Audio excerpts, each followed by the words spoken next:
हाँ, सो आ चुके हैं learn.ssmaster.in में और करेंगे data analysis for Nifty 50।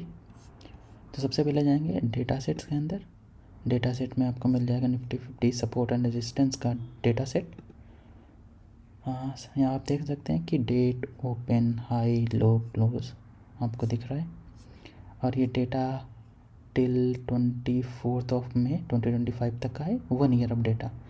So in the spreadsheet you can see the data. So we have like एक spreadsheet और यहाँ से आप चूज़ भी कर सकते हैं। अगर आपको अपनी CSV फाइल अपलोड करनी है समथिंग तो यहाँ से आप लोड भी कर सकते हैं। नीचे आपको मिलेगा पाइथन एडिटर जहाँ पे आप डेटा एनालिसिस करेंगे for this Nifty 50. So doing this, first step is to sync the data between spreadsheet and your Python code editor. तो उसके लिए आपको यहाँ पे सिंक बटन दिया हुआ है। आप इसमें क्लिक करेंगे तो आपका डेटा सिंक हो जाएगा। सपोज़ आपने कोई डेटा चेंज किया यहाँ पे मैन्युअली कुछ भी किया तो आप सिंक डेटा में क्लिक करके आप डेटा को सिंक कर सकते हैं। And then second step is to install the dependency. So we are using here pandas, numpy, matplotlib and skippy. So this dependency we are using. So we're going to click on this run button. So clicking on this run button, all the dependency will be installed in your browser. After this step, let me just increase this window. इसके बाद करना क्या है, आपको data clean up करना है सबसे पहले, क्योंकि आप यहाँ देख सकते हैं यहाँ पे एक F कॉलम है जो एम्प्टी है, उसमें कोई डेटा नहीं है। सो हम क्या करेंगे, सबसे पहले सारा जो डेटा है उसको क्लीन अप कर लेंगे। आप देख सकते हैं यहाँ एक वेरिएबल है स्प्रेडशीट अंडरस्कोर डेटा। सो ये स्प्रेडशीट अंडरस्कोर डेटा बेसिकली जो डेटा यहाँ लोड हो रहा है उसको गए वो डेटा इस वेरिएबल पे आता है स्प्रेडशीट अंडरस्कोर डेटा। सो सबसे पहले हमने क्या किया है, इम्पोर्ट pandas SPD हमने इम्पोर्ट कर लिया pandas को। फिर हमने क्या किया, स्प्रेडशीट डेटा को डेटा फ्रेम में कन्वर्ट कर लिया। And DF is the data frame variable, यहाँ पे सारा का सारा डेटा लोड हो गया। अभी क्या कर रहे हैं हम, यहाँ पे जो भी नल डेटा है या जो भी डेटा है एम्प्टी प्लेसेस हैं उनको हम क्या करेंगे, रिप्लेस कर देंगे। सो यहाँ हम क्या कर रहे हैं, इम्प्लाइज टू जो भी हमारा नल डेटा है उसमें हम PDNA कर रहे हैं। इसके बाद हम कर रहे हैं वो सारे कॉलम ही ड्रॉप कर दे रहे हैं, डिलीट कर दे रहे हैं जिनके अंदर नल डेटा है, NaN डेटा है, उसको भी इम्प्लाइज टू कर दिया। तो इसी वेरिएबल के अंदर जो डेटा होगा उसी से डेटा वो डिलीट हो जाएगा। अभी हम क्या करेंगे, यहाँ पे वो कॉलम ड्रॉप करेंगे वेयर एलिमेंट इज़ नो। तो हम कॉलम ड्रॉप कर दिया, रो और कॉलम दोनों ड्रॉप कर दिया। यहाँ पे ऊपर वाला रो ड्रॉप किया, नीचे कॉलम ड्रॉप किया एंड रीसेट इंडेक्स कर दिया। So basically this is all data clean up activity. This is also we setting our header as a index 0. So once we run this, what will happen, we will clean output we will get only the data we have. Even we have some extra data or something, some FG, HIJ something here, it will not come because we clean up the data. So now we have date, open, high, low, close और उसके 246 रोज हैं। Basically 1 साल का data load हो गया यहाँ पे। अब हमारे पास डेटा आ गया है, अब हमें डेटा एनालिसिस करना है। सो डेटा एनालिसिस करने के लिए सबसे पहले हम 2 डिपेंडेंसीज का यूज़ करेंगे। एक होती है numpy लाइब्रेरी एंड स्किपी। सो हम यहाँ क्या करेंगे, हम 5 दिन की विंडो के अंदर सपोर्ट और रेजिस्टेंस निकालेंगे। सो उसके लिए हम यूज़ करेंगे स्किपी का दिस पर्टिकुलर मेथड। सो अभी हम क्या करेंगे, विंडो 5 days। सो हम फाइंड करेंगे लोकल मिनिमा फॉर सपोर्ट के लिए और मैक्सिमा फॉर रेजिस्टेंस के लिए।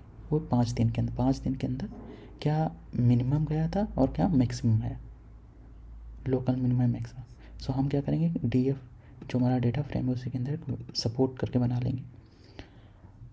वहाँ से हम DF के अंदर से जो लो है उसको निकालेंगे और उसका चेक करेंगे लो की वैल्यू। जो हमारा स्किपी का मेथड है उसमें हम क्या करेंगे, लो ले लेंगे और ऑर्डर विंडो ऑफ 5 days। सो हम लोग 5 दिन के अंदर जो लेस इक्वल है, जो वैल्यू है लो की 5 दिन के अंदर जो लेस देन इक्वल है उसको ले लेंगे। रेजिस्टेंस के लिए क्या करेंगे, हम हाई को लेंगे, जो हमारा हाई यहाँ पे देखिए ये हाई है, ये लो है। सो जो हमारा 5 दिन का विंडो है, 1 2 3 4 5 दिन के विंडो के अंदर जो हाई है उसको ले लेंगे और उसमें जो ग्रेटर वैल्यू होगी उसको ले लेंगे। सो हमारा सपोर्ट एंड रेजिस्टेंस कैलकुलेट हो गया। अभी हम क्या करेंगे, लेवल बना लेंगे। हमें क्या क्या चाहिए, डेट चाहिए, क्लोज चाहिए, सपोर्ट चाहिए एंड रेजिस्टेंस चाहिए, बाकी कुछ नहीं चाहिए।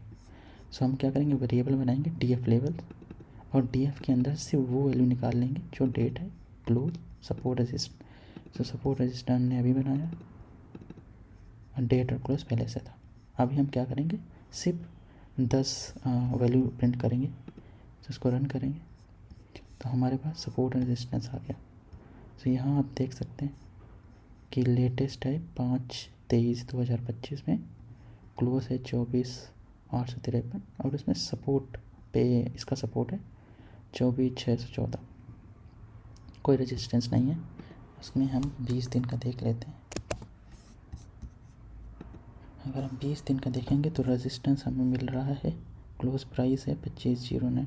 सो 25,070 पे हमारा एक रेजिस्टेंस है और हमारा सपोर्ट है 24,614 पे। करंट मार्केट चल रही है 24,853 पे 23। ओके, सो नाउ हम क्या करेंगे, इसको हम प्लॉट कर देंगे सारा सपोर्ट, रेजिस्टेंस और क्लोज प्राइस, ताकि एक चार्ट पे आ जाए। सो चार्ट यूज़ करने के लिए हम क्या यूज़ करेंगे, मैटप्लॉटलिब लाइब्रेरी यूज़ करेंगे। सो अभी हमें क्या करना है, सारा 1 बाई 1 कन्वर्ट कर लेना है। तो हमारे जो डेट है, DF जो डेटा फ्रेम के अंदर डेट है उसको कन्वर्ट कर लेंगे एज ए टू डेट, ताकि किसी तरह की एक्सेप्शन ना आए। तो डेट में कन्वर्ट हो जाएगी। हमारा जो क्लोज है वो न्यूमेरिक वैल्यू है, बट फिर भी for better side we do it to convert numeric. Support को टू न्यूमेरिक में कन्वर्ट कर लेंगे और रेजिस्टेंस भी हमारा इंटीजर नंबर है तो न्यूमेरिक में कन्वर्ट कर लेंगे। सो नाउ हमारे पास आ गया है date, close, support and resistance. अब हम क्या करेंगे, सारा ड्रॉप कर देंगे वो डेटा जो नल है डेट और क्लोज में। फ़िलहाल तो कोई है नहीं, बट फिर भी better side we can close it.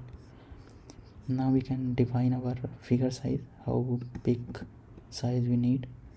So we create 10,6. Now we need to plot, simple plotting. So we have a library called matplot.pyplot. उसका एक वेरिएबल लिया as a PLT, as a reference. तो PLT.plot ये method है, dot plot. उसके अंदर हमें क्या चाहिए, DF प्लॉट के अंदर जो हमने डेट डाला है, कॉमा, क्लोज। सो डेट और क्लोज के बीच हम बना देंगे और हमें लेबल दे दिया ना, कोई भी आप कुछ भी लिख सकते हैं। मैंने दे दिया क्लोज प्राइस और उसका कलर दे दिया ब्लू। सो ब्लू कलर का एक चार्ट, लाइन चार्ट बन जाएगा। अब उसके साथ साथ हमें हाईलाइट करना है support and resistance. So support और रेजिस्टेंस के लिए हमने एक मार्क कर दिया है, जहाँ पे सपोर्ट का डेट हो और वो सपोर्ट हो तो level as a mark up side and the green logo, और अगर रेजिस्टेंस हो तो उसको रेड में कन्वर्ट कर देगा और डाउन एरो। और इसके बाद हमने इसका टाइटल दे दिया है, डेट एंड प्राइस दे दिया। ना इसको अगर हम रन करेंगे तो आप देख सकते हैं कि यहाँ पे सपोर्ट और रेजिस्टेंस का एक अच्छा सा डायग्राम बन गया। ये दिस इज क्लोज प्राइस और सपोर्ट रेजिस्टेंस। कुछ जगह सपोर्ट रेजिस्टेंस अच्छा आ रहा है, कुछ जगह पे यहाँ का देख सकते हैं, यहाँ पे सपोर्ट है और सपोर्ट का भी पहले से लग गया और सपोर्ट का प्राइस काफ़ी नीचे है। So I think maximum time it will touches where the support is resistance is. Sometime it goes much above. So यहाँ आप जाके देख सकते हैं कि अभी प्रेजेंट का सपोर्ट रेजिस्टेंस क्या चल रहा है मार्केट में। सो अभी का सपोर्ट है 24,614 और रेजिस्टेंस है 25,070। सो फिलहाल इतना ही। Thank you.